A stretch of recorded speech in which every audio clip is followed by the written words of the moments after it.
Om Jnanatimirandasya Jnananjana-shalakaya Chakshurumitam Yena Tasmai Shri Guruve Namah.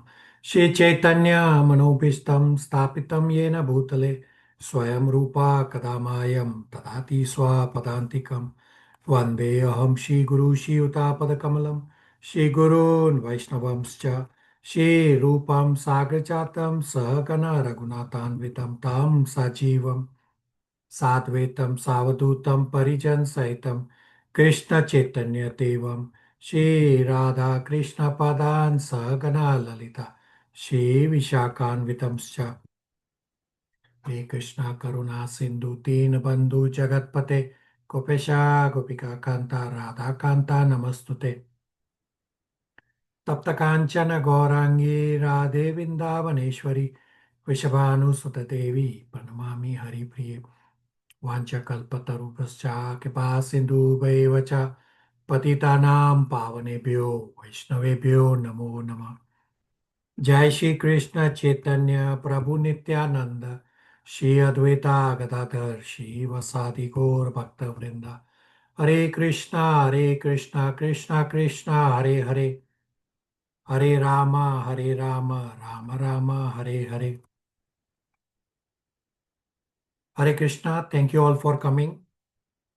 So today we will be revising Nectar of Instruction, texts number 9, 10, and 11, and we will finish this cycle of revision of Nectar of Instruction. All of you have done super excellent presentations, including we'll hear from today as well, and you will realize the super excellent presentations. Quick announcement, what I had mentioned last class, that today's batch 5 class, which is at 9:30 a.m. Toronto time, is entirely on inquiries submitted by devotees. There are more than 50 plus inquiries.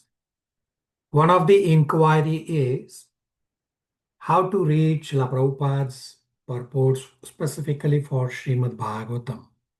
So I request all of you to please join this batch 5 class today, which is immediately or soon after this session ends.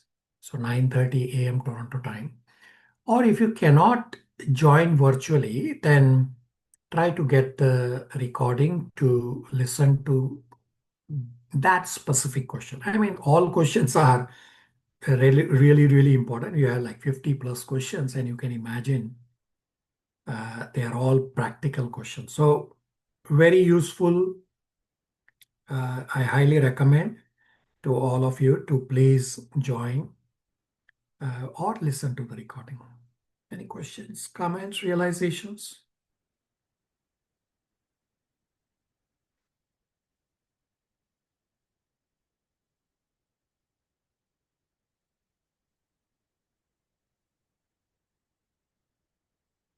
All right. So we will start with Nectar of Instruction, text number 9. And we will hear from Ritu. So Ritu is also new to the presentations. So let's hear and we'll go from there.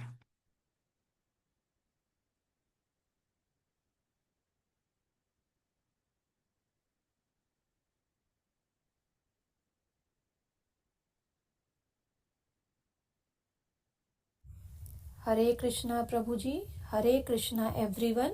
I request permission and blessings from all the devotees, Srila Prabhupada, Shri Guru Parampara, Shri Shri Radha Krishna, offering the summary of Nectar of Instruction, text 9. Please forgive me for my shortcomings and mistakes. Today I will be talking about Nectar of Instruction, text 9, which talks about the hierarchy of material and spiritual worlds. This text is about glorification of various dhams and holy places and the hierarchy among them. The hierarchy of holy places. We begin at Vaikuntha, the eternal spiritual world where Lord Krishna resides and where devotees serve him in deep awe and reverence. Vaikuntha is perfect, eternal, and blissful. But higher still is Mathura, because the Lord Himself chose to appear there in His original human like form as Krishna. The fact that Krishna took birth in Mathura elevates it above even Vaikuntha. Beyond Mathura, we come to Vrindavan, the enchanted forest where Krishna performed his sweetest and most intimate pastimes, including the Ras Leela with the gopis. Higher again is Govardhan Hill, which Krishna lifted with his own divine hands to protect the people of Vraj from the rain, and where he enjoyed deep loving exchanges with his devotees. And at the very top is Radha Kund and Shyam Kund at the foot of Govardhan. Radha Kund is not ordinary but the liquid form of Srimati Radharani's pure, selfless love for Krishna. This makes it the holiest of all sacred places. There are specific instructions about how Radha Kund should be approached. Radha Kund is recognized as the most sacred place in all the spiritual and material worlds. Because of its unique position, it should never be treated like an ordinary lake or pond. It is not meant for bathing or casual enjoyment. One must never enter the water. The proper way to approach it is with reverence. Sit quietly on the banks, dip your japa beads, or sprinkle a few drops of water on your head as a blessing. The reason is that in such sacred places, offenses are magnified. Radha Kund can become Narak Kund. A careless act here can become spiritually harmful. Srila Prabhupada emphasized that the real way to live in Radha Kund is not physically but internally by carrying its devotion in your heart. This naturally leads to the question of why certain places have higher status if all are perfect. To answer this, the text explains the difference between Tattva and Rasa. From the perspective of Tattva or truth, the entire spiritual world is eternal, blissful, and complete. Every resident is fulfilled, and there is no lack in any place. However, in terms of Rasa, or the sweetness and intimacy of relationships, there are distinctions. Take Hanumanji for example. For him, perfection is to serve Lord Rama in Dasya Rasa, the mood of a servant. He has no envy of Krishna nor any desire to switch his object of service. In the same way, all devotees in Vaikuntha are fully satisfied serving Krishna. But Krishna's pastimes reveal deeper intimacy and greater sweetness, which is why Goloka Vrindavan and its places are seen as higher. Mathura in India is considered greater than Vaikuntha because Krishna appeared there physically in his original form. The spiritual worlds like Vaikuntha are presently out of our reach, but Mathura on earth is accessible to us right now. By visiting Mathura, one can directly hear, chant, and glorify the Lord in the very place where He enacted His pastimes. Scripture assures us that wherever devotees glorify Krishna, He is present there Himself. This means that Mathura in India is more than an earthly city.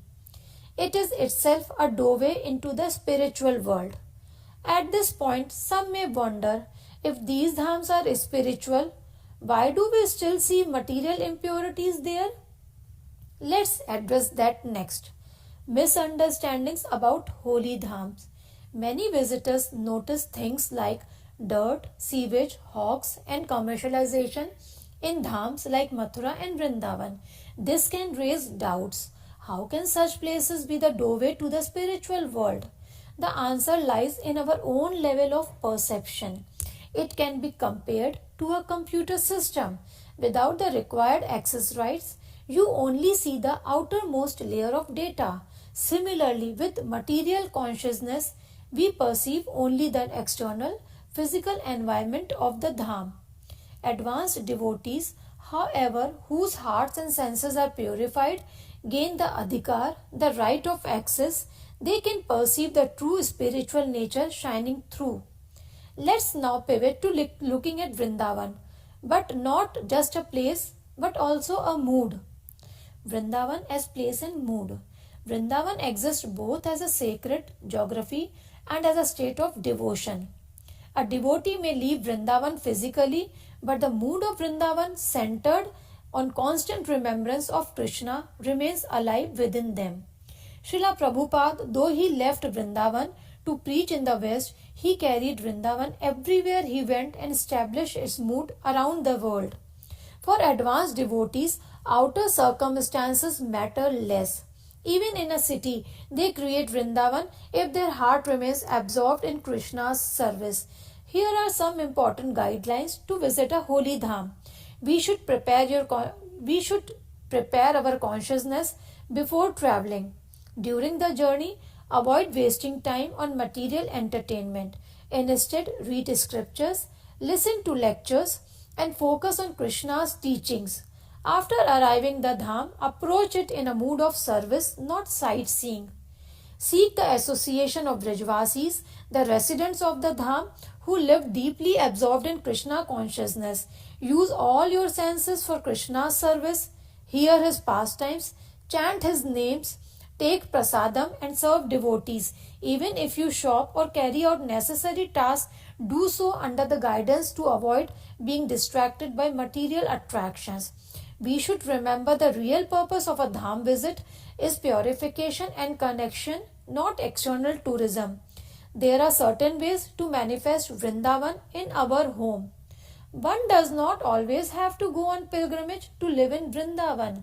By worshipping Krishna and Radharani, chanting the holy names, and engaging in service, we can bring the mood of Vrindavan into our very home. True devotees treat their homes as temples, filling them with devotional activity like kirtan, prasadam, and programs that glorify the Lord. In this way, you can live in Vrindavan every single day, no matter where you are in the world. A true Vrajvasi is not about physical birth in the Vrindavan. The essence of a Vrajvasi lies in their heart, in selfless service and constant remembrance of Krishna. Those who keep their lives centered on Krishna and depend on the mercy of Srimati Radharani are the genuine Vrajvasis, wherever they may live. We can take a devotee out of Vrindavan, but no one can take Vrindavan out of a devotee. Srila Prabhupada carried Vrindavan in his heart and established it as a center wherever he travelled. This is a quick summary for Nectar of Instruction, text 9. Please forgive me for my shortcomings. Hare Krishna. Thank you. Questions, comments, realizations for Ritu's presentation? Prabhu, it was such an excellent presentation, Prabhu. Yeah. Hare Krishna, Prabhu. Hare Krishna. No one will say that it's her first time, Prabhuji. Mm. Did you see that high pitch, low pitch? She follow everything, Prabhuji. Very excellent. Yeah, awesome. Yeah. So you all realize that Ritu got the perfect presentation about places of Vrindavan because she is from Vrindavan. And she explained it to perfection. And Archana is bang on the point, correct, that Ritu followed everything that we have been discussing for so long on how to do presentation, even though this is her starting point of doing presentations. Very good. Rest of you, questions, comments, realizations?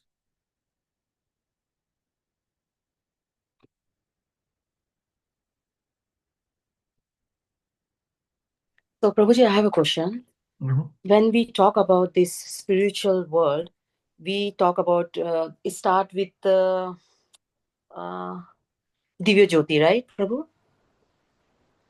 Well, Brahma Jyoti is not the Brahma starting Jyoti, point. and Yeah, then Vaikuntha, and then Goloka Vrindavan.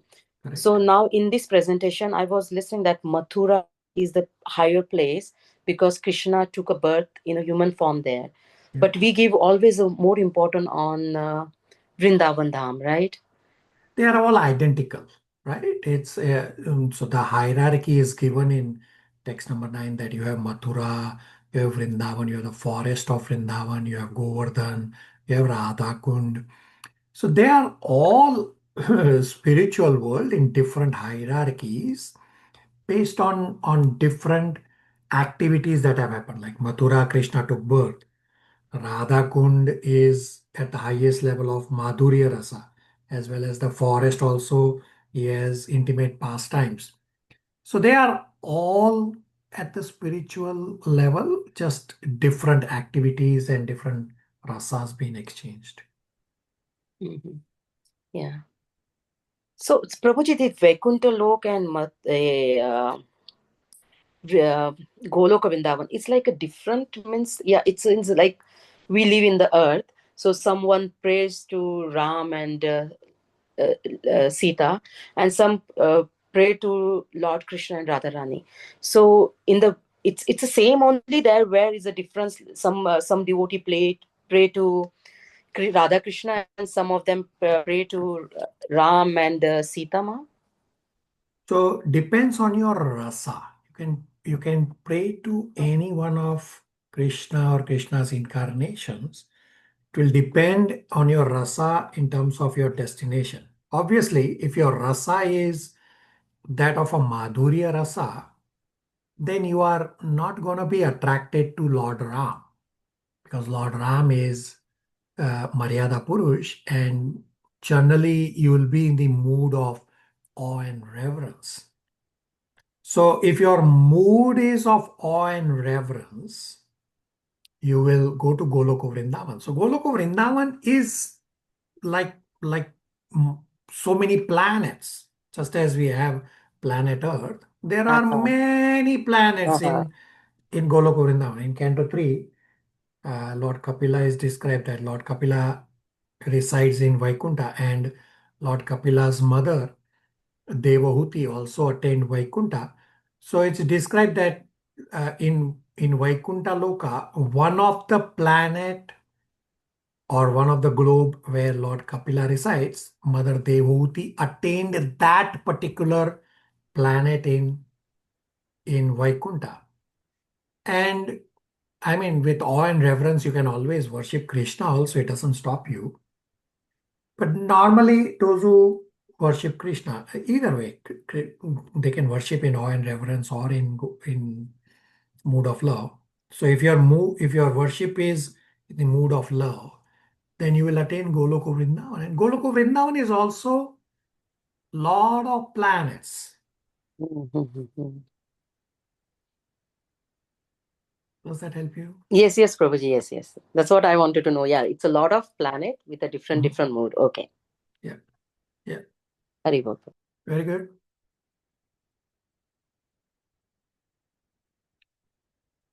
So Ritu has already done a spectacular presentation of text number 9.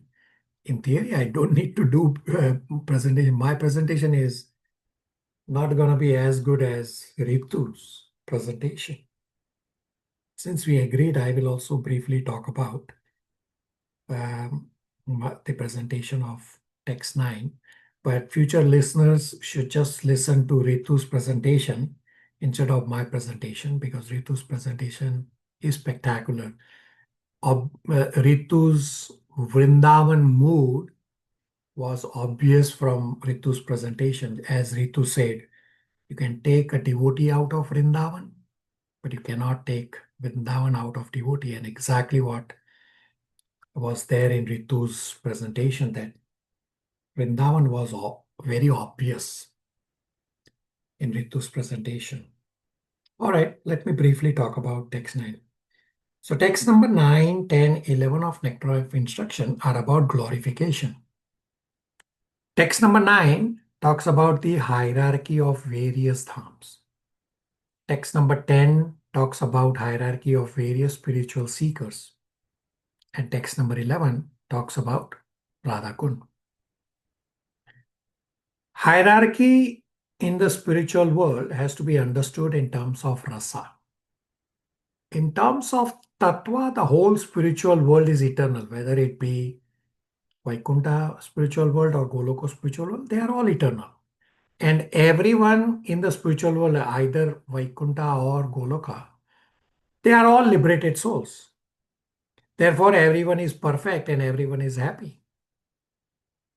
When we say Goloka Vrindavan is higher than Vaikuntha, or text number 9, Nectar of Instruction says Mathura is higher than Vaikuntha, that does not mean that Vaikuntha residents are miserable and that they are thinking that it will be nice to go to Mathura or to go to Goloka Vrindavan.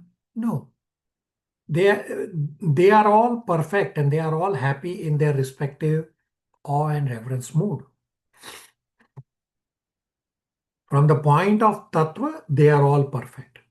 The difference lies in rasa. For Hanumanji, worship of Lord Ram is perfection of his life. Hanumanji is not thinking that Krishna is higher than Lord Ram, so I want to serve Krishna. No, he's not thinking like that. Hanumanji is completely satisfied in his dasya rasa in serving Lord Ram. Similarly, all devotees in Vaikuntha are all satisfied. They are all perfect. Different devotees can be in different rasa and they are still all satisfied. But in terms of intimacy and sweetness of pastimes, Krishna's pastimes are more intimate and sweeter than the pastimes of Vishnu.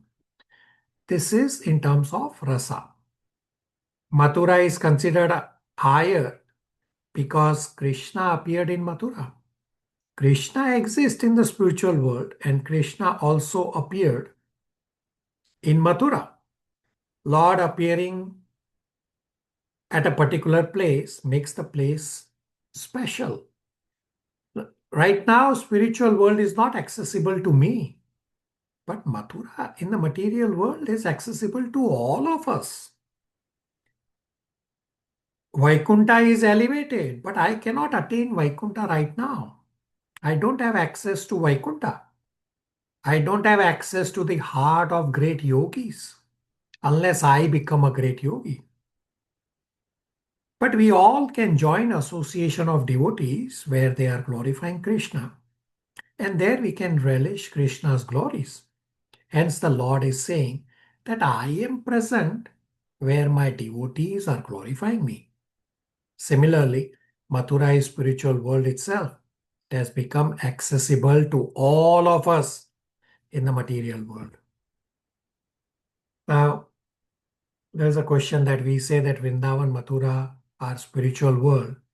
But if I go there, I see sewage, dirt, hogs consuming stool, commercialization, etc., etc. So what do you mean that these places are spiritual worlds? Abhishek Prabhu has just returned from Vrindavan and Sumnima and Diksha from the other batch have also just traveled and just returned from Vrindavan. So they will share their realization that it looks like a very dirty place. So how do you understand this? The answer is universe is like a big mainframe computer with different levels of access to different users based on their adhikar.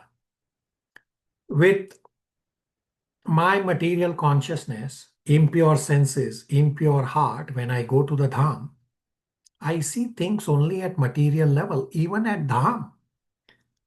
Just as in a computer, data is hidden from many users. Similarly, in these holy dhams, there is spirituality present, but it is not seen to my material vision because I don't have adhikar.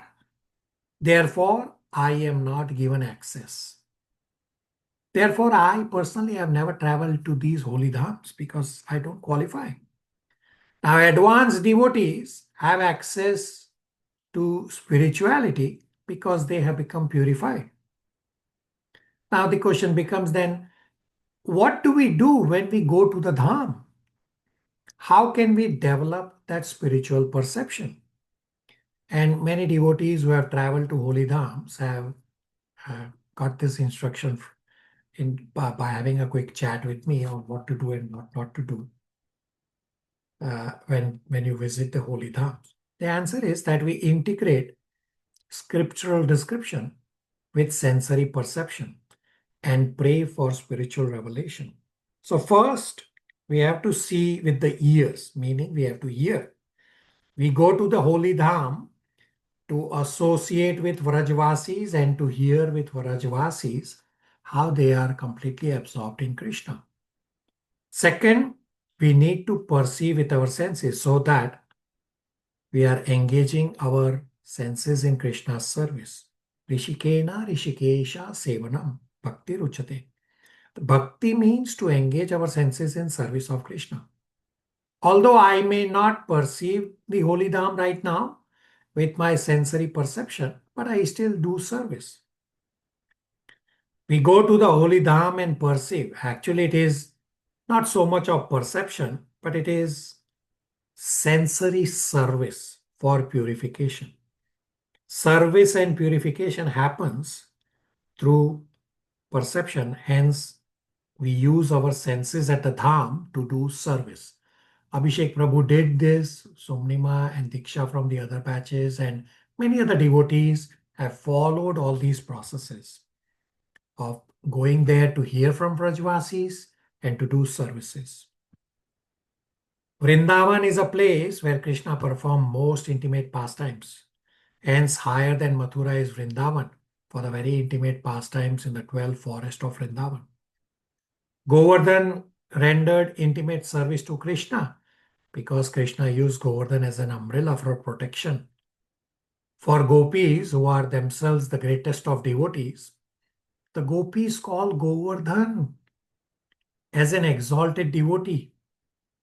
And around Govardhan, there is Radhakund and Shyamkund. Srila Prabhupada talks about Radhakund repeatedly in his purports and explains that Radhakund is the most sacred place. That which is sacred place has to be treated respectfully and carefully. Now, some devotees at the start started taking Radhakund very lightly, and Srila Prabhupada was unhappy. Devotees were tossing water and fooling around in Radhakund as if it's a swimming pool. And Srila Prabhupada said, don't bathe in Radhakund. You will commit aparadh at such a sacred place. You have come here for purification and not for sense gratification.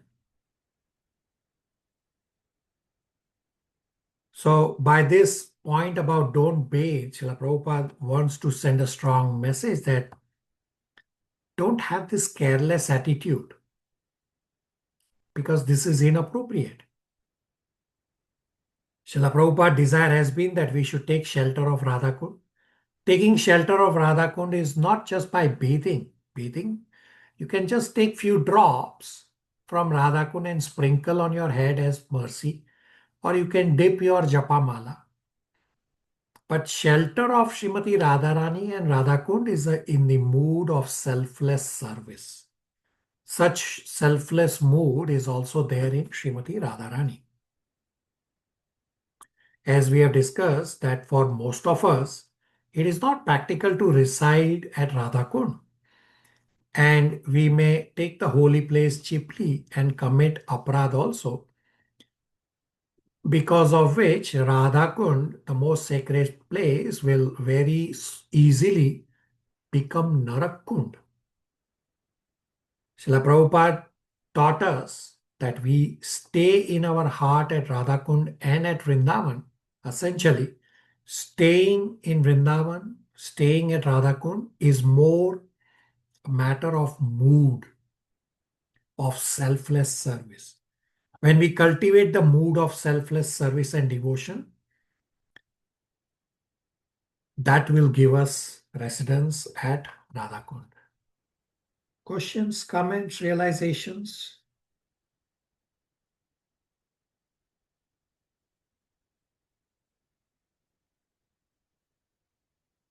All right.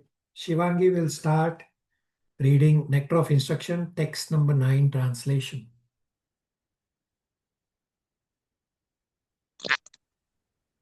Krishna translation. The holy place known as Mathura is spiritually superior to Vaikuntha, the transcendental world, because the Lord appeared there. Superior to Mathura Puri is the transcendental forest of Vrindavana, because of Krishna's Rasalila pastimes, and superior to the forest of Vrindavana is Govardhana Hill, where it was raised by the divine hand of Sri Krishna and was the site of his various loving pastimes. And above all, the super excellent Sri Radha Kunda stands supreme, for it is overflooded with the ambrosial nectarian prema of the Lord Gokula, Sri Krishna. Where then is that intelligent person who is unwilling to serve this divine Radha Kunda, which is situated at the foot of Govardhana Hill? Bimal Prabhu, text 9, paragraph number 1, which starts with the spiritual world is 3/4. Hare Krishna. The spiritual world is threefold of the total creation of the Supreme Personality of Godhead, and it is the most exalted region. The spiritual world is naturally superior to the material world. However, Mathura and the adjoining areas, although appearing in the material world, are considered superior to the spiritual world because the Supreme Personality of Godhead himself appeared at Mathura. The interior forests of the Vrindavan are considered superior to Mathura because of the presence of the 12th forest, the Devdasavana, such as Talvana, Madhavavana, and Bhalvana, which are famous for the various pastime of the Lord. But superior to these forests is the divine Govardhana hill because Krishna lifted it like an umbrella, rising it with him his beautiful lotus-like hands to protect his associates, the denizens of Bridget, from the torrential rain sent by angry Indra, king of the demigods. It is also at Govardhana Hill that Krishna tended the cows with his cowherd friends, and there also he had his rendezvous with his most beloved Sri Radha and engage in loving pastime with her. Radha Kunda at the foot of Govardhana is superior to all because it is there that love of Krishna overflows. Advanced devotee prefer to resides at Radha Kund because this place is the site of many memories of the eternal loving affair between Krishna and Radharani Rati Vilasa. Hare Krishna. Priyanka, last paragraph, text number 9. Hare Krishna. In Chaitanya Charitamrita Madhya Leela, it is stated that when Sri Chaitanya Mahaprabhu first visited the area of Vrajabhumi, he could not at first find the location of Radha Kund. This means that Sri Chaitanya Mahaprabhu was actually searching for the exact location of Radha Kund. Finally, he found the holy spot and there was a small pond there. He took his bath in the small pond and told his devotees that the actual Radha Kund was situated there. Later, the pond was excavated by Lord Chaitanya's devotees, headed first by the six Goswamis such as Rupa and Raghunath Das. Presently, there's a large lake known as Radha Kund there. Srila Rupa Goswami has given much stress to Radha Kund because of Sri Chaitanya Mahaprabhu's desire to find it. Who then would give up Radha Kund and try to reside elsewhere? No persons with transcendental intelligence would do so. The importance of Radha Kund, however, cannot be realized by other Vaishnava Sampradayas, nor can person uninterested in the devotional service of Chaitanya Mahaprabhu understand the spiritual importance and divine nature of Radha Kund. Thus, Radha Kund is mainly worshipped by the Gaudiya Vaishnavas, the followers of Lord Sri Chaitanya Mahaprabhu. Hare Krishna. Questions, comments, realizations?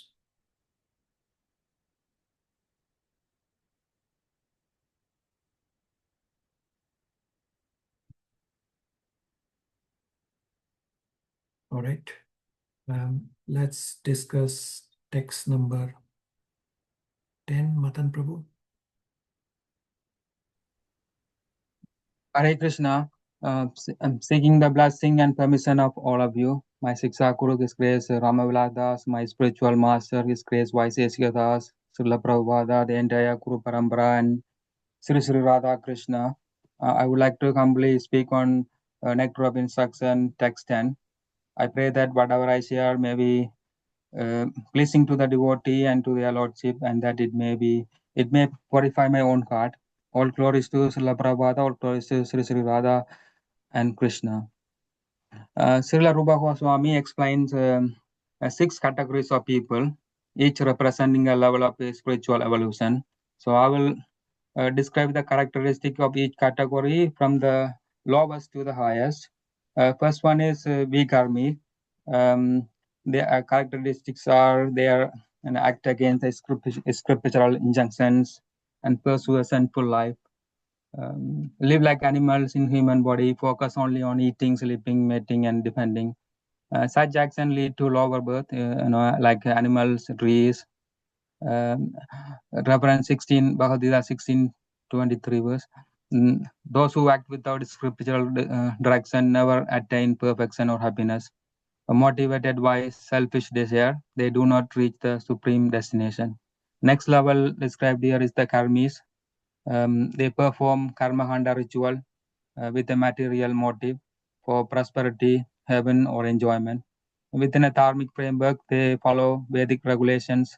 Unlike viharmis, therefore karmis are superior to viharmis because they act under some scriptural guidance.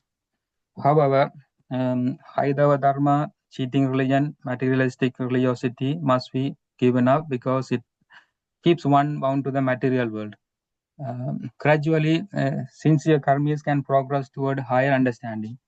Next level described here is the jnanis. Characteristics are some karmis desiring liberation rise to the platform of jnana or atma tattva. They understand the fertility of material enjoyment and seek release from birth and death. Superior to karmis, but unless they take to devotional service, their liberation is incomplete.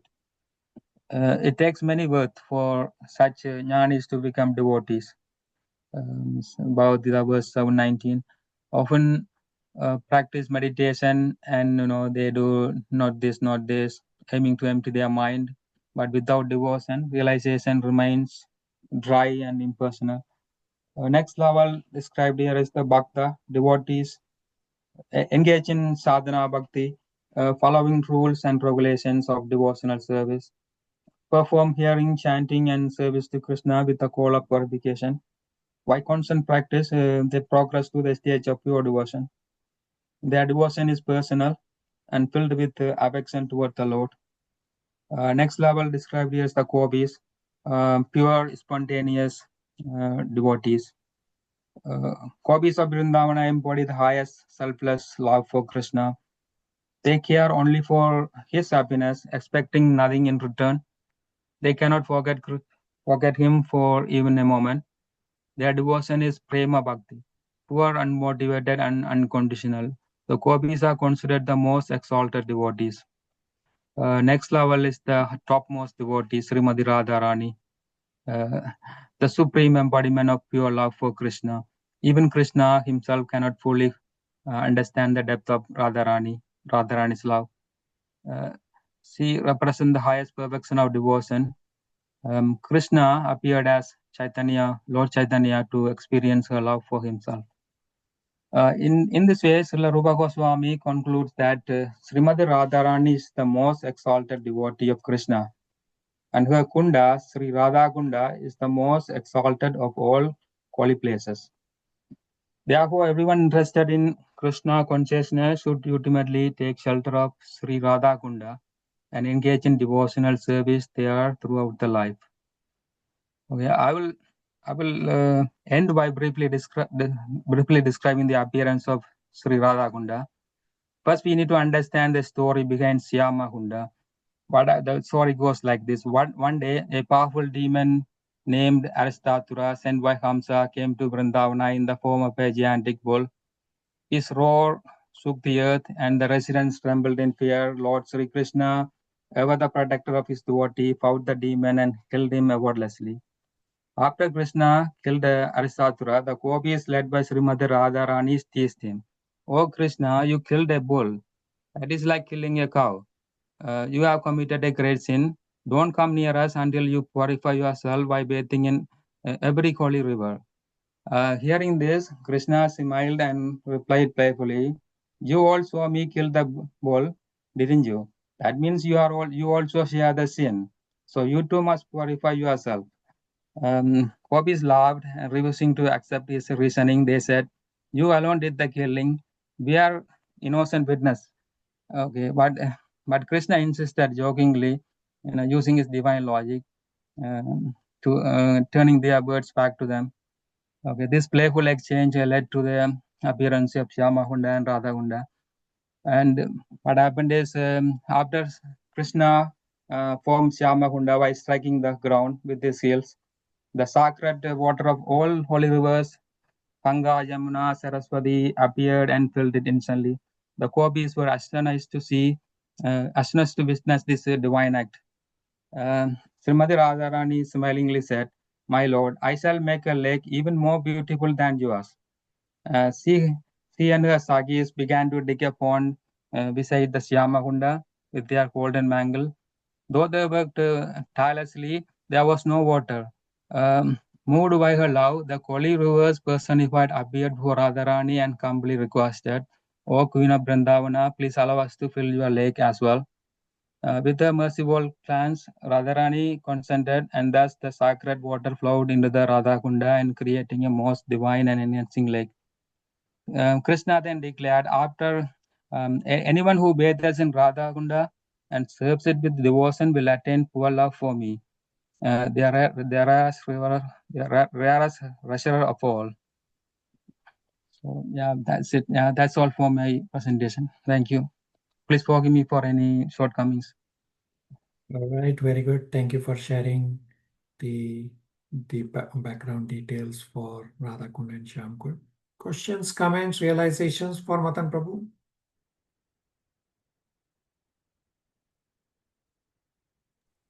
Beautiful story shared by Madan Prabhu. Thank you, Prabhuji. So I have a question, Prabhuji. So means practical question. It's like we get a Ganga water and keep at home. So we can do that for Radhakunda water too. We can take water in the bottle and bring it home. And then do what? No, like putting on forehead every day.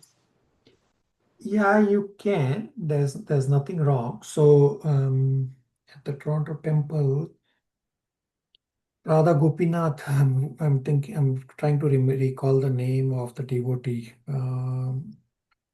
Yeah, Radha Gopinath. He brings the water from Radhakund when we have the appearance day of Radhakund. He brings the water from Radhakund in a small bottle and he sprinkles on everybody or gives to whosoever wants few drops. Yeah, you can bring, that's okay. As long as you are using it for what it is meant for, to sprinkle and worship. You can worship that water.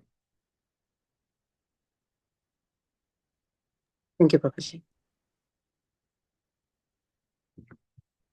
All right, Matan Prabhu has also done a very good summary. Let me also quickly summarize text number 10.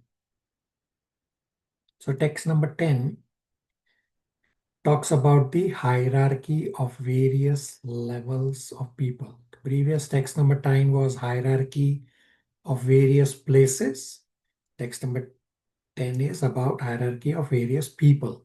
Starting from the bottom, most sinful materialistic people, and going all the way to topmost of all devotees, Srimati Radharani. So text number 10 describes 6 levels of people. First is Vikarmi, second is Karmis, third is Gyanis, fourth is Bhaktas, fifth Gopis, and sixth Srimati Radharani. Vikarmis. The characteristics of Vikarmis is that they act without Vedic knowledge. They take birth as animals and trees, because of which Srila Prabhupada includes this level of Vikarmis, although it is not talked about in the translation. The translation starts from Karmis, but Srila Prabhupada extends the scope to include all people in Kali Yuga also, specifically people in the current times. They are mainly Vikarmis. Unfortunately, most people today in Kali Yuga are Vikarmis. They don't follow Shastra and are not very much dharmic. Just as if we do not follow the laws of gravity and try to jump off a building, we will break ourselves. Similarly, we have to act according to the laws of God. Difference is that results of defying gravity are seen immediately, while for the law of karma or other laws of nature, actions do not lead to immediate consequences, but still consequences will happen at some point of time. The next is karmis. Scriptures state that we should at least try to become karmis. In Vedic context and from this text number 10, karmi does not refer to vikarmi but refers to karma kandya. Karma kandya are those religious materialistic people doing demigod worship. Karmis act according to Vedic knowledge and karmis are superior to vikarmi. Both vikarmi and karmis are interested in material enjoyment.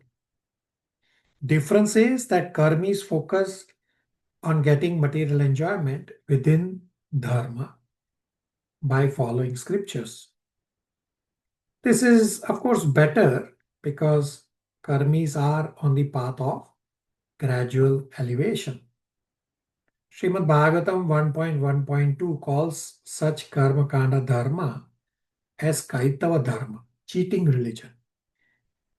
From Srimad Bhagavatam perspective, such kaitava dharma, cheating religion of demigod worship, is to be given up and to just focus on pure devotional service.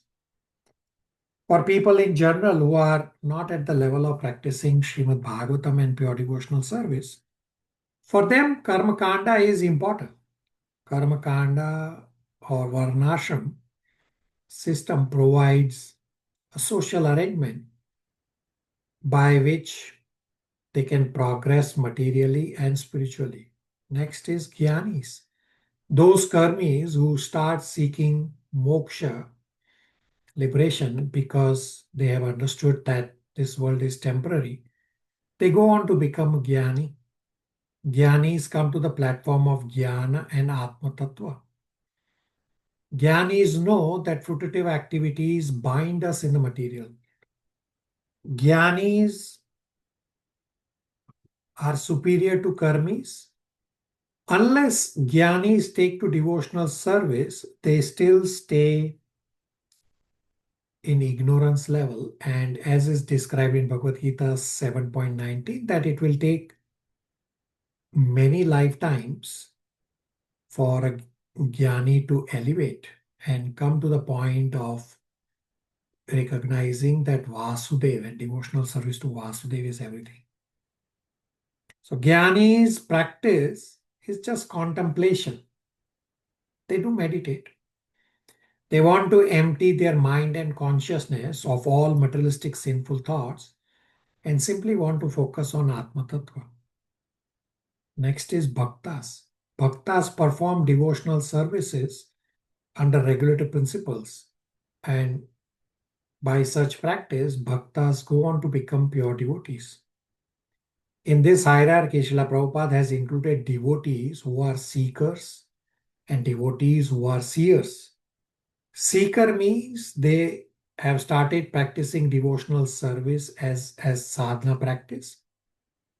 Most people in the material world are vikarmis. Among them, few are karmis. Among karmis, very few are jnanis. And among jnanis, very few are devotees. So you can recognize for yourself that you all are devotees, how exalted, how rare you all are. Next level is gopis. Among devotees who develop love of God, and they are the highest. These are the gopis. The characteristics of gopis is that gopis only know about satisfying Krishna. They don't care for anything else. Gopis expect no return from Krishna. Gopis cannot forget Krishna. Gopis are the most exalted of devotees. The speciality of gopis is that gopis are engaged the most selfless form of devotion. After initial Srimad Bhagavatam 9 cantos, we don't see Krishna and gopis as men and women. Rather, we see Krishna and gopis as Lord and devotees. Krishna embracing gopis or Lord Ram embracing Hanumanji is identical. Gopis and Hanumanji are devotees at the tattva level. Rasa is different for gopis and Hanumanji, but tattva is same. We see gopis foremost as devotees, not as female. If we have to understand the gopis' love, we have to be very careful that we should not misunderstand Lord and gopis as male and female. Then Srimati Radharani. Of all the gopis, Srimati Radharani is the highest because her love for Krishna is the highest. Even Krishna cannot understand Srimati Radharani's love. Now, a question is, what will happen to all of us, or what will we do if Lord Vishnu manifests in front of us right now? In Srimad Bhagavatam, Canto 10, chapters 29 to 33, describes how Krishna disappeared, and after Krishna disappeared, Vishnu manifested in front of the gopis. So normally for a yogi, if they get darshan of Vishnu, that is the greatest ecstasy of their life. But gopis' love for Krishna is so great that upon seeing Vishnu, it was disappointment for them. Now any soul will be delighted to see Vishnu, but gopis were dejected because of their single-pointed love for Krishna. And gopis asked Vishnu, have you seen Krishna? So for gopis, seeing Vishnu was disappointment. But Srimati Radharani's love for Krishna is so great that hearing Srimati Radharani's cry, Krishna's Vishnu form disappeared and Krishna's form manifested. And Radha Kund is manifestation of Srimati Radharani's love for Krishna's liquid form, and which is described in the next text number 11. Questions, comments, realizations?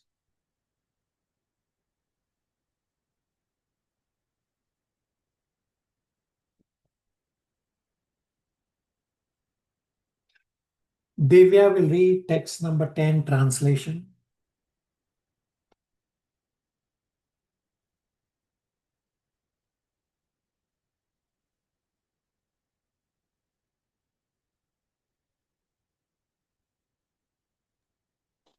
Prabhuji, could I read on her behalf? She's not able to read today. Okay, we'll let somebody else read, and we'll come back to you. We'll go in the sequence. Okay. Malti, are you able to read Nectar of Instruction, text number 10, translation?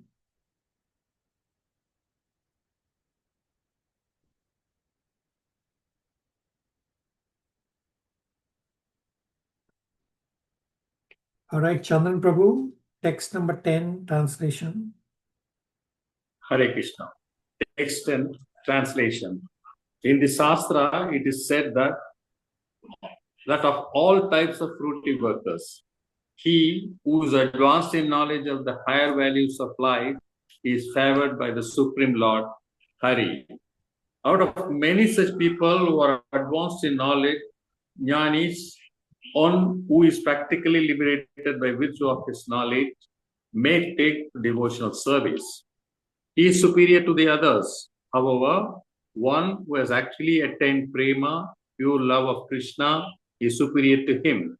The gopis are exalted above all the advanced devotees because they are always totally dependent upon Sri Krishna, the transcendental cow-herd boy.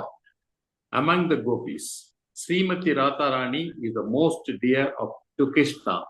Arkunda lake is as profoundly dear to Lord Krishna as this most beloved of the gopis, who then will not reside at Radha Kunda and in a spiritual body surcharged with ecstatic devotional feelings, aprakta bhava, render loving service to the divine couple, Sri Sri Radha Govinda, who perform their Astakalya Leela, their eternal eightfold daily pastimes. Indeed, those who execute devotional service on the banks of Radha Kunda are the most fortunate people in the universe. Hare Krishna. Very good. Nitya, text 10, paragraph 1, which starts at the present moment, and then paragraph 2, this is the position of all karmis. Yes, Prabhu. At the present moment, almost everyone is engaged in some kind of fruitive activity. Those who are desirous of gaining material profits by working are called karmis or fruitive workers. All living entities within this material world have come under the spell of Maya. This is described in the Vishnu Purana 6.7.61. Vishnu Sakti Para Prokta, Sestra Jnana Katapara, Abhitya Karma Sam Jnane Ananye. Tritiya Saktir Isyate. Sages have divided the energies of the Supreme Personality of Godhead into three categories, namely the spiritual energy, marginal energy, and the material energy. The material energy is considered to be the third class energy, Tritiya Sakti. Those living beings within the jurisdiction of the material energy sometimes engage themselves, like dogs and hogs, in working very hard simply for sense gratification. However, in this life, or after executing pious activities in the next life, some karmis become strongly attracted to performing various kinds of sacrifices mentioned in the Vedas. Thus, on the strength of their pious merit, they are elevated to heavenly planets. Actually, those who perform sacrifices strictly according to Vedic injunctions are elevated to the moon and planets above the moon. As mentioned in the Bhagavad Gita 9.21, Sini Punya Martaya Lokam Visante. After exhausting the results of their so-called pious activity, they return to the earth, which is called the Mritya Loka, the place of death. Although such persons may be elevated to the heavenly planets by their pious activity, and although they may enjoy life there for many thousands of years, they nonetheless must return to this planet when the results of their pious activities are exhausted. This is the position of the karmis, including those who act piously and those who act impiously. On this planet, we find many businessmen, politicians, and others who are simply interested in material happiness. They attempt to earn money by all means, not considering whether such means are pious or impious. Such people are called karmis or gross material. Among the karmis are some vikarmis, people who act without the guidance of Vedic knowledge. Those who act on the basis of Vedic knowledge perform sacrifices for the satisfaction of Lord Vishnu and to receive benediction from him. In this way, they are elevated to higher planetary systems. Such karmis are superior to the vikarmis, for they are faithful to the direction of the Vedas and are certainly dear to Lord Krishna. In the Bhagavad Gita 4.11, Lord Krishna says, Ye yatamam prapyanti tam tataiva bhajami aham. In whatever way one surrenders unto me, I reward him accordingly. Lord Krishna is so kind that he fulfills the desires of the karmis and jnanis, not to speak of the bhaktas. Although the karmis are sometimes elevated to higher planetary systems, as long as they remain attached to fruitive activities, they must accept new material bodies after death. If one acts piously, he can attain a new body among the demigods in the higher planetary systems, or he may attain some other position in which he can enjoy a higher standard of material happiness. On the other hand, those who are engaged in impious activities are degraded and take birth as animals, trees, and plants. Thus, those fruitive actors who do not care for the Vedic directions, the karmis, are not appreciated by learned saintly persons. As stated in the Srimad Bhagavatam 5.5.4, Nyuna Pramata Karute Vikarma Yat Indriye Pritaya Aparnati Na Sadhu Manye Yata Atmano Yam Asam Api Klesade Asadeha. Materialists who work hard like dogs and hogs simply for sense gratification are actually mad. They simply perform all kinds of abominable activities simply for sense gratification. Materialistic activities are not at all worthy of an intelligent man, or as a result of such activities, one gets a material body which is full of misery. The purpose of human life is to get out of the threefold miserable conditions which are concomitant with material existence. Unfortunately, fruity workers are mad to earn money and acquire temporary material comforts by all means. Therefore, they risk being degraded to lower species of life. Materialists foolishly make many plans to become happy in this material world. They do not stop to consider that will live only for a certain number of years, out of which they must spend the major portion acquiring money for sense gratification. Ultimately, such activities end in death. Materialists do not consider that after giving up the body, they may be embodied as lower animals, plants, or trees. Thus, all their activities simply defeat the purpose of life. Not only are they born ignorant, but they act on the platform of ignorance, thinking that they are getting material benefits in the shape of skyscraper buildings, big cars, honorable positions, and so on. The materialists do not know that in the next life they will be degraded, that all their activities simply serve as parabhava, their defeat. This is the verdict of Srimad Bhagavatam 5.5.5, Parabhava Tavat Abodha Jatha. Right, very good. Archana will read paragraph 3, which starts, one should therefore be eager to understand. Then paragraph 4, thus a jnani is considered superior to karmi. And paragraph 5, when a jnani takes to devotional service. Hare Krishna Prabhu. Nectar of Instruction, Text 10. One should therefore be eager to understand the science of the soul, Atma Tattva, unless one come to the platform of Atma Tattva, by which one understands that the soul and not the body is oneself. One remain on the platform of ignorance. Out of a thousands and even million of ignorant people who are wasting their time simply gratifying their senses, one may come to the platform of knowledge and understand higher value of life. Such a person is called a jnani. The jnani know that the fruitive activity will bind him to the material existence and cause him to the transmigrant from one kind of body to another and another, as indicate in the Srimad Bhagavatam by the term of Sharira Bandha, bound to bodily existence. As long as one maintain any conception of a sense enjoyment, his mind will be observed in a karmas, fruitive activity, and this will be oblige him to immigrant from one body to another. Thus, a jnani is considered a superior to the karmi because he is at least refrained from the bind activities of sense enjoyment. This is the verdict of a Supreme Personality of a Godhead. However, although a Jnani may be liberated from the ignorant of the karmis, if he does not come to the platform of devotional service, he is still considered to be in ignorant, avidya. Although such a person may be accepted as a jnani or one advanced in a knowledge, his knowledge is considered impure because he has no information of devotional service and thus neglect the direct worship of the lotus feet of the Lord. When a Jnani take to the devotional service, he rapidly became a superior to an ordinary Jnani. Such an advanced person is described in the present verse of Sri Upanishad as a Jnana Vimukta Bhakti Parama.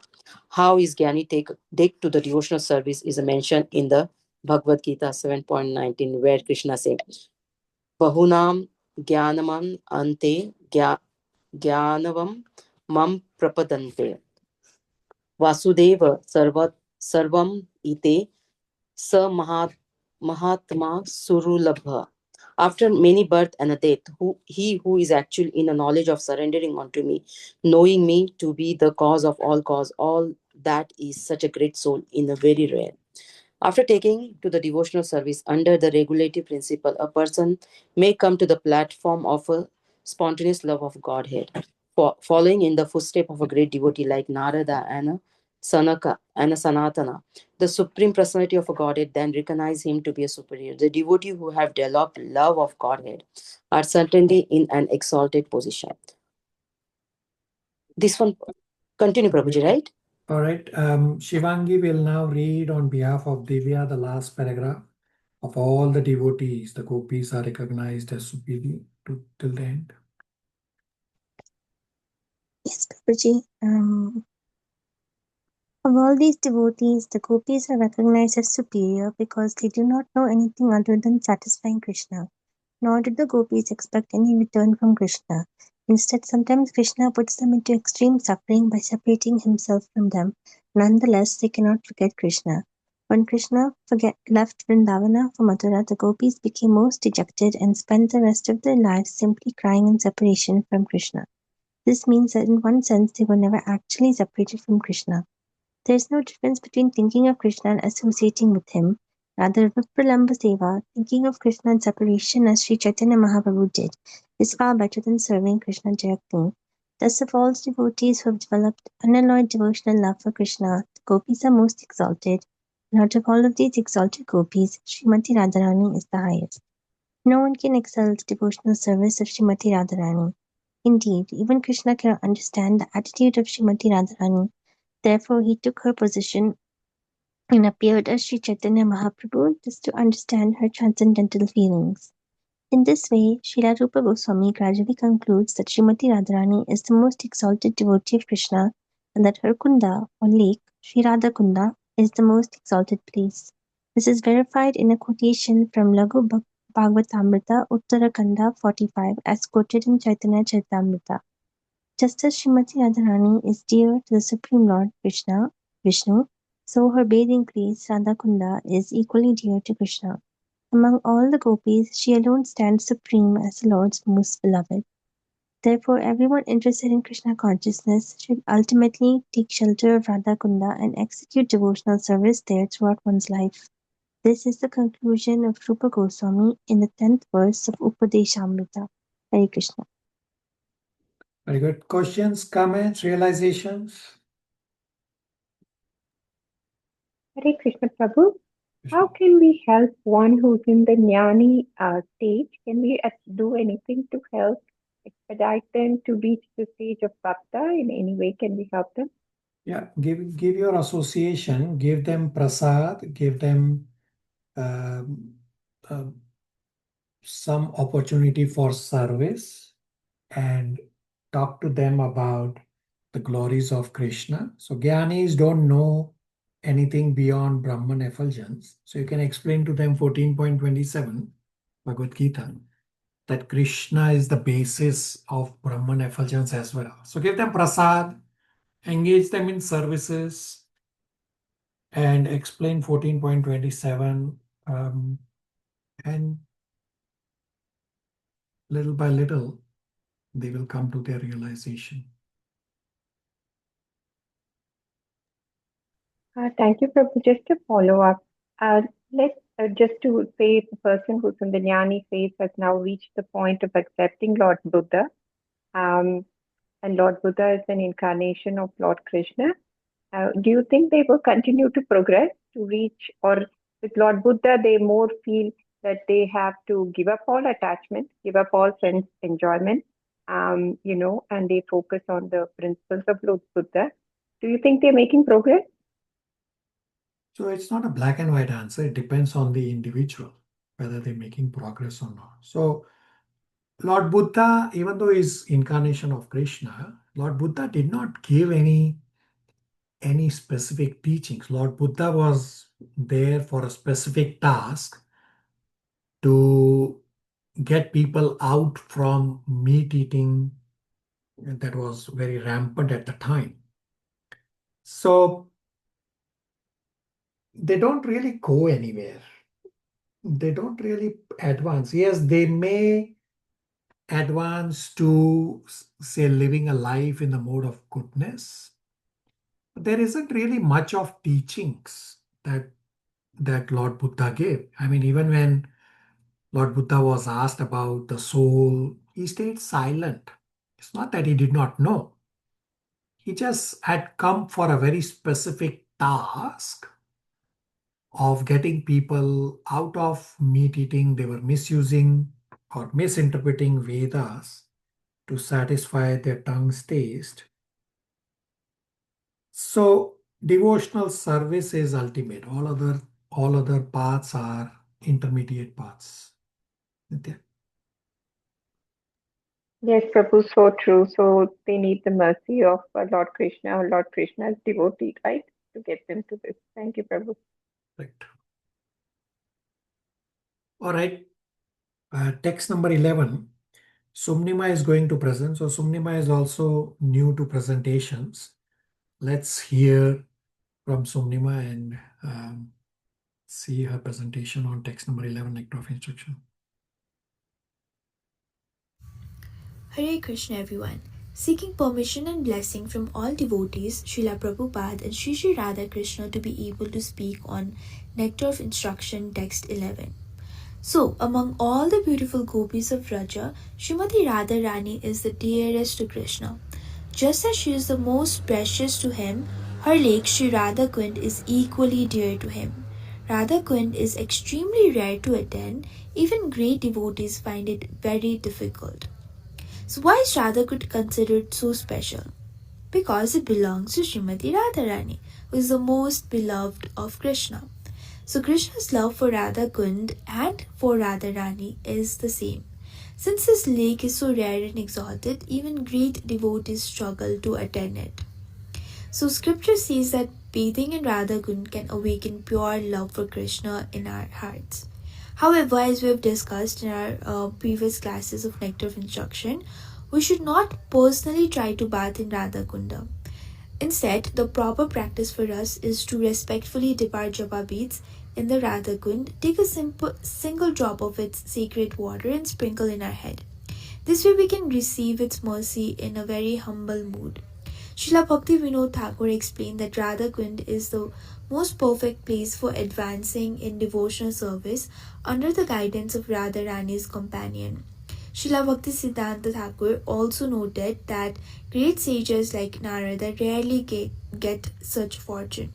So by great mercy, if one gets even a drop from Radha Kund, one can gain deep devotion to Krishna.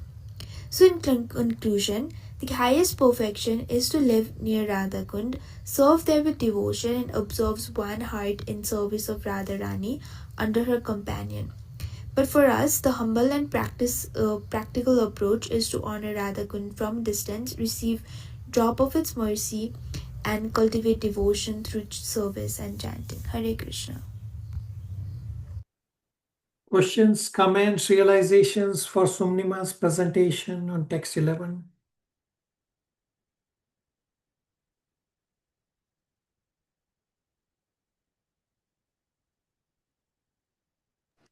Very nice, Prabhuji, very calmly. And again, she was also following the pitch up and down. And it doesn't seem like she's doing a first time. They are all awesome, Prabhuji. They are all elevated. You are correct. Sumnima is definitely quite elevated, does lots of devotional services. And right now she is also traveling to Vrindavan. She should be returning today or tomorrow sometime. All right, Sumnima has done very concise presentation on text number 11. Let me also quickly present text 11 and then we'll read. Text number 11 describes the topmost place and the topmost devotee. Text number 11 is talking about Radha Kund as the glories of Shri Radha Kund. Now, this is a very advanced subject matter, and I will only briefly describe that serving Radha Kund is the theme of this Nectar of Instruction, text number 11.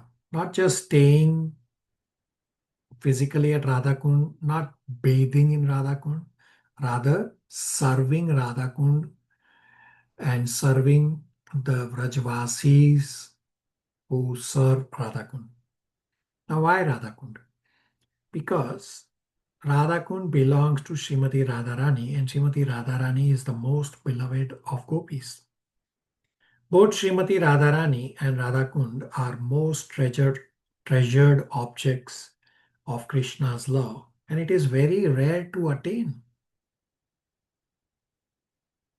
Now, question may come up that why is Rupa Goswami talking about bathing in Radha Kund in last text number 11 of Nectar of Instruction, if just by bathing in Radhakund or taking few drops and sprinkling on our head, one can develop love for Radha Krishna, then why write the whole Nectar of Instruction?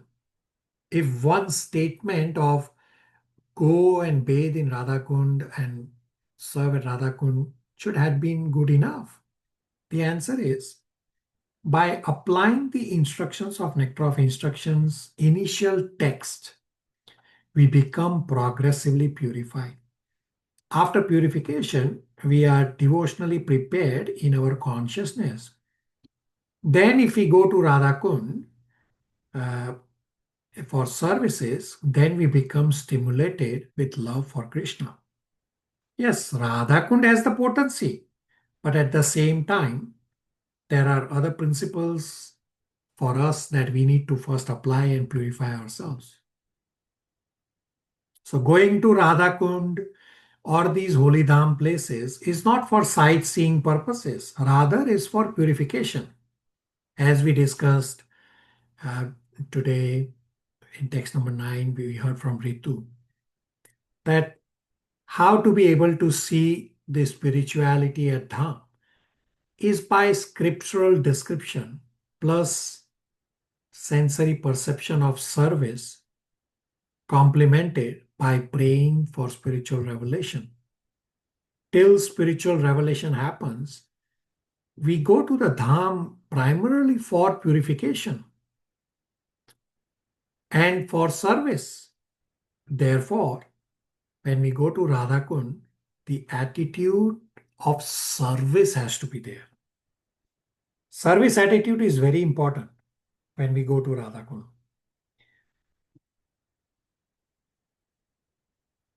But some people think that just by going to Radhakund, we become spiritually advanced.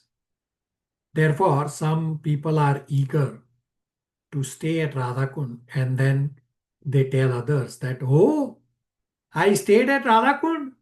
And others may respond, oh, you are so advanced that you stayed at Radhakund, the most holy place.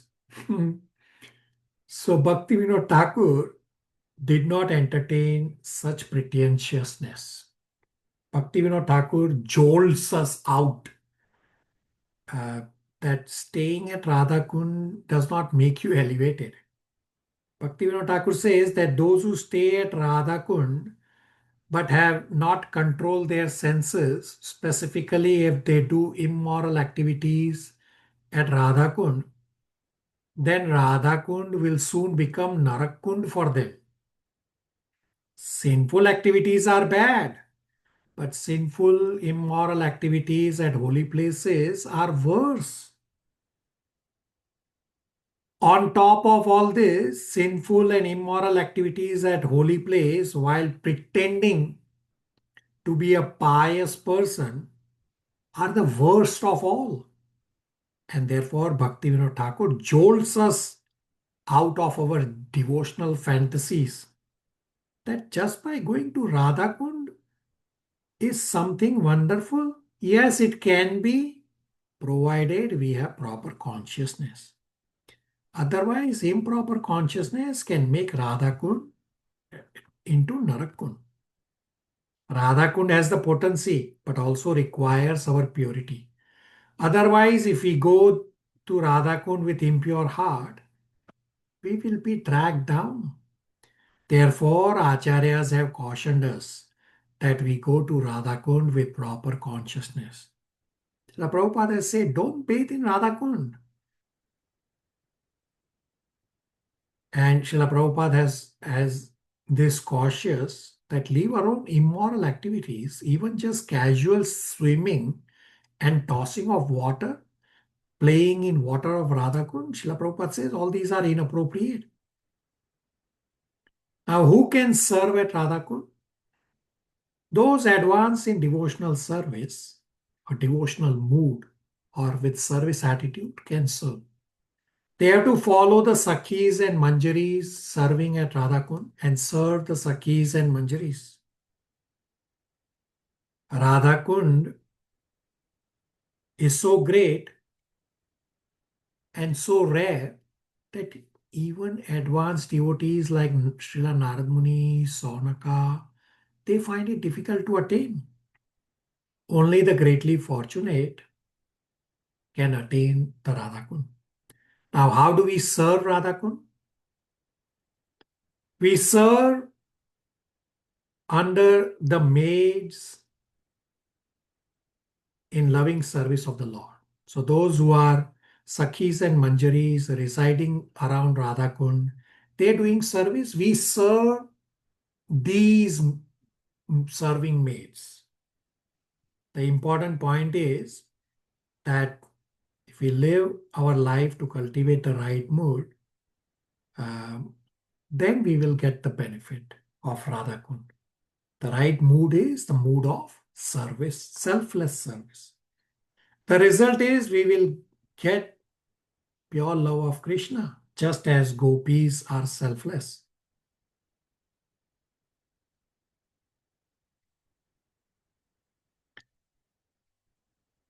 If we imbibe the service attitude, then we will get the result of pure love of Krishna. By imbibing Upadeshamrit,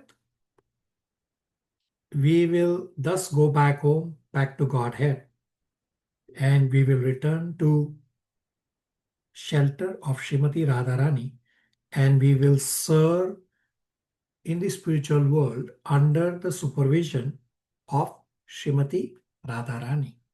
This is a quick summary of text 11. Shri Upadeshamrit ki jai, Srila Prabhupada ki jai. All glories to assembled devotees. Hare Krishna. Questions, comments, realizations? Hare Krishna Prabhu. When you were saying that we have to serve in a Radha Kunda, when we go there, we have to serve the gopis and manjaris over there. So how do we know those are gopi? Because they call themselves gopi and manjaris? No, gopis and manjaris will never call themselves manjaris and gopis. So how do we know that we are serving the correct person? Yeah. So when you go to holy dhams, before you go, get guidance from devotees who have been there before. Don't go by yourself. And even if you are going, have a devotee contact, and they will tell you who is authentic, who is not. Just as last class or last to last class, I mentioned that our dear Dwarkanath Prabhu from the Toronto Temple has a friend at Govardhan Hill who gives free prasadam to all those who do parikrama at Govardhan Hill, right? So it's a genuine contact. There are so many organizations who take Lakshmi and we don't know what they do with this. But here is a genuine contact. Similarly, last week or just a couple days back, Abhishek Prabhu has come back from Govardhan. He also met my Guru Maharaj there. He is lucky. And similarly, Sumnima and Diksha from the other batch, they were also at Vrindavan and Govardhan. So they had a chat with me in terms of what to do and what not to do. And Archana, you have also, when you visited the new Vrindavan Dham, you also did connect with me in terms of what to do. And you do the same. When you go to Vrajvas in Vrindavan, you do the same, that connect with somebody before going and get a contact for authentic local devotees. Otherwise, Vrindavan is a commercial place. There are many pseudo-spiritualists moving around. Vrindavan itself is not a commercial place. It's a spiritual place, but it is turning into commercial because of so many people trying to take advantage of the place and try to take advantage of the devotees by disguising themselves as spiritualists. So we have to be careful of all these people who disguise themselves as spiritualists in the Holy Dham. So connect with somebody who has authentic contact, and then you'll be perfect. Archana and everybody. Thank you, Prabhuji. Yes, it's help. All right, let's read. Archana will read text number 11 translation. Hare Krishna, everyone. Nectar of Instruction, text 11. Translation.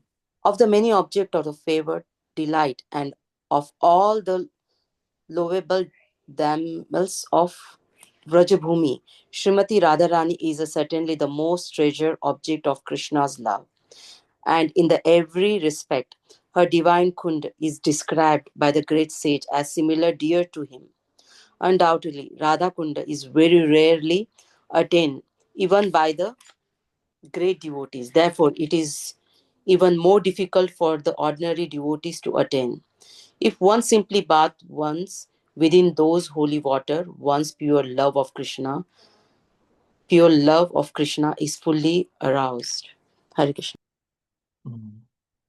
Okay, Vimal Prabhu, you can read the purport, the entire purport. Krishna, why is Radha Kund is exalted? The lake is so exalted because it belongs to Srimati Radharani, who is the most beloved objects of Sri Krishna. Among all the gopis, she is the most beloved. Similarly, her lake, Sri Radha Kund, is also described by great sage as the lake that is as dear to Krishna as Radha herself. Indeed, Krishna love for Radha Kund and for Srimati Radharani is the same in all respects. Radha Kund is very rarely attained, even by great personalities fully engaged in devotional service, not to speak of ordinary devotees who are engaged only in the practice of Vidhi Bhakti. It is stated that a devotee will at once develop pure love of Krishna in the wake of the gopi if he once takes a bath in Radha Kund. Sri Rupa Goswami recommends that even if one cannot live permanently on the banks of Radhakund, he should at least take a bath in the lake as many times as possible. This is the most important item in the execution of devotional service. Srila Bhakti Vinod Thakur writes in this connection that Sri Radhakund is the most select place for those interested in advancing their devotional service in the wake of the lady friends, Sakhi, and confidential serving maid Manjira of Srimati Radharani, living entities who are eager to return home to the transcendental kingdom of God Gokul Vrindavan by means of attaining their spiritual bodies. Siddhadeya should live at Radha Kund, take shelter of the confidential serving maids of Sri Radha, and under their direction engage constantly in her service. This is the most exalted modes for those engaged in devotional service under the protection of Sri Chaitanya Mahaprabhu. In this connection, Srila Bhakti Siddhanta Saraswati Thakur writes that even great sages and great devotees like Narada and Sanakha do not get an opportunity to come to Radhakund to take their bath. What what then to speak of ordinary devotees? If by great fortune one gets an opportunity to come to Radhakund and bathe even once, he cannot develop his transcendental love for Krishna exactly as the gopis did. It is also recommended that one should live on the banks of Radhakund and should be absorbed in the loving service of the Lord. One should bathe there regularly and give up all material conceptions, taking shelters of Sri Radha and her assistants gopis. If one is thus constantly engaged during this his lifetime, after giving up the body, he will return back to Godhead to serve Sri Radha in the same way as he contemplated during his life on the bank of Radhakund. The conclusion is that to live on the bank of Radhakund and to bathe there daily constitutes the highest perfection of devotional service. It is difficult position to attain even for a great sage and devotees like Narada. Thus, there is no limit to the glory of Sri Radhakund by serving Radhakund one can get an opportunity to become assistant of Srimati Radharani under the eternal guidance of the gopis. Hare Krishna. Questions, comments, realizations?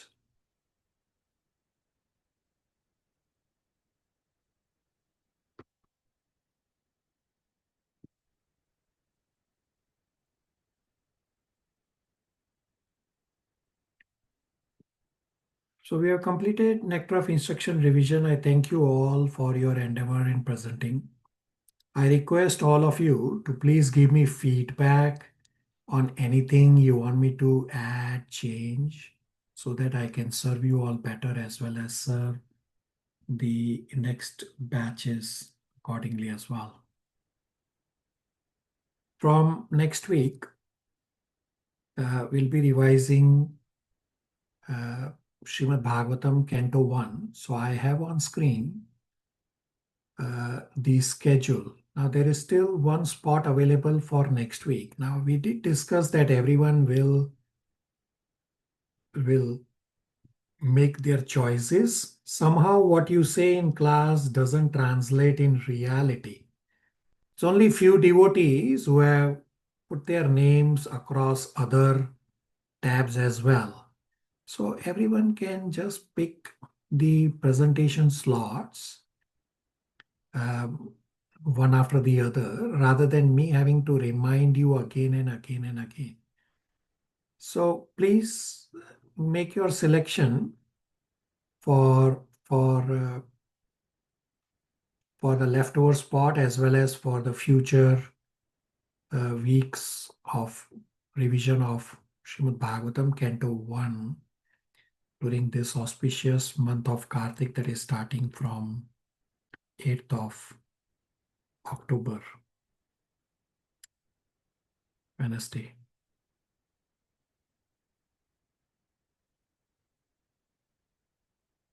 All right.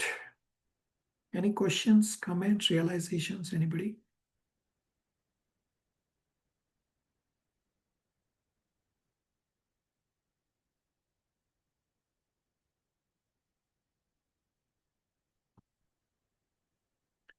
Okay, we'll stop here. Thank you, everybody. Hare Krishna. Thank you, Hare Krishna, Prabhuji. Hare Krishna. Thank you, Prabhuji.